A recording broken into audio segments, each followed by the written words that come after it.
what is salvation? This is one of those words that we hear all over the place, whether it's in the Bible or we hear it just in culture, society that says it's just generic forgiveness. What does the Bible, what does God say that salvation really is? Well, this is what salvation is. Salvation is God's free gift of deliverance from the penalty of sin. And that only happens through the person and work of Jesus Christ on the cross. Now, that's still kind of a long description. So here's my short description of what salvation is. Salvation is complete soul forgiveness. Complete soul forgiveness. And I think you have to ask the question, forgiveness of what? What do you need forgiveness from? No one's mad at me. Nothing's going on. What do I need forgiveness from? Well, in Romans 3, we read a story where it says, for there's no distinction, for all have sinned and fall short of the glory of God. And they use this falling short because God has this standard and we don't make it. We fall short. You were given this list of things to do. You're given this list of things not to do. You fall short. In the Old Testament, it was the law. In the New Testament, it's following the law and it's not following all the things that we're told to do. And when Jesus came, he had a group of people that said, hey, it's just adultery and murder. And he said, no, it's not just those things. It's not just murder. It's hating someone in your heart.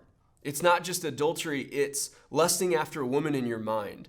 He took it from the outward to the inward to say that you could be fine outwardly and not be doing anything wrong, but inwardly, if you're hating your brother, if you're lusting after, it's an issue of where your heart is. That's what we all need forgiveness of. That standard that God set, we've all failed it. And that's kind of the grim news today. That's kind of the sad thing that we read. That's what we need forgiveness of. But in that sentence that he's using, we all fall short. He uses the same subject and he says, all are justified by his grace as a gift.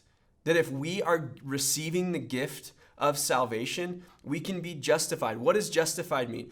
To be justified is to be made just as you were before you sinned. If I'm standing in a court of law and a judge deems me just, I am justified.